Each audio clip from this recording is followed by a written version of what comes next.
Heboh, seorang pria ikut salat berjamaah di saf perempuan di masjid di kawasan Telanaipura, Kota Jambi.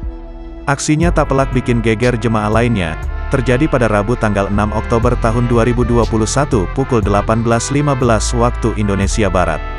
Kapolsek Telanaipura, AKP Yumika Putra mengungkapkan, setelah mendapat laporan tersebut, pihaknya langsung menuju ke lokasi, dan menggiring W ke Mapolsek Telanaipura. Peristiwa menggegerkan ini terjadi ketika seorang laki-laki berinisial W, warga Jambi Selatan masuk ke dalam saf jamaah wanita saat melakukan salat maghrib. Ia sengaja memakai gamis dan cadar warna hitam untuk bisa bergabung dengan jamaah wanita.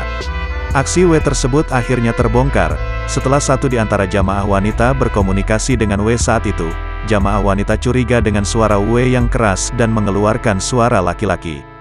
Dari situlah salah satu jamaah curiga dan langsung membuka cadar si pelaku, kata satu di antara saksi, yang tidak ingin disebut namanya.